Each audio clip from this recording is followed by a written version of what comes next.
அதன் குறுகிய பக்கத்தின் 3 மடங்காக உள்ளது எனில் செவ்வகத்தின் நீளம் அகலத்தின் விகிதம் என்ன? ஒரு செவ்வகம் எடுத்துக்கிறோம். செவ்வகத்தோட நீளம்னா லென்த்து, இது பிரெத்து. இதோட மூலைவிட்டத்துக்கும் குறுகிய பக்கத்துக்கும் என்ன ஒரு சம்பந்தம் இருக்கு? குறுகிய பக்கம்னா எது? அதுதான் பிரெத்து.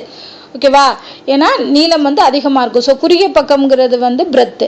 இந்த பிரெத்தை விட 3 மடங்காக இருக்கும். அப்போ இந்த டைகனல்ங்கிறது 3bயாக இருக்குமா?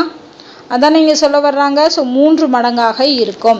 அதே தான் நம்ம இப்போ எடுத்துக்க போகிறோம். இப்போ நமக்கு ஃபார்முலா என்னென்னா, மூலைவிட்டம் வச்சு ஃபார்முலா இல்லை அப்படின்னா இந்த இருக்கு இல்லையா, இதை நம்ம என்ன பண்ணலாம்? பித்தாகரஸ் தேற்றத்தை வச்சு கண்டுபிடிக்கலாமா? ஸோ இதை கண்டுபிடிக்க போகிறோம். ஸோ பித்தாகரஸ் தேற்றத்தை வச்சு கண்டுபிடிச்சோம்னா ஃபஸ்ட்டு டயகனல் 3b² வரும். இஸ் ஈக்குவல்ட்டுங்கிறது மற்ற 2 பக்கங்களின் வர்க்கங்களின் கூடுதலுக்கு சமம். அப்போ l² + b² வரும்.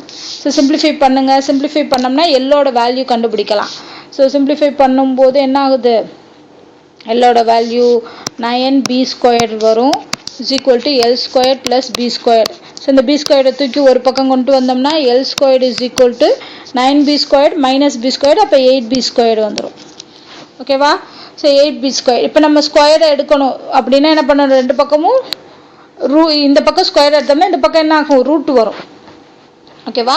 ஸோ அப்போ எல் வேணும்னா என்ன பண்ணணும்? ரூட்டு போடணும். ஸோ ரூட் 8b² வரும். ஸோ இந்த ஸ்கொயரும் ரூட்டும் பிக்கு போயிடும். ஆனால் 8க்கு இருக்கும்.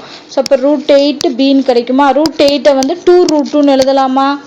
ஏன்னா 2, அதாவது 8ஐ 2 × 2 × 2ன்னு போடுவோம். ஸோ 2 2க்கு ஒரு 2 வெளியே வந்துடும். உள்ளே ஒரு 2 இருக்கும். அதனால தான் 2√2b.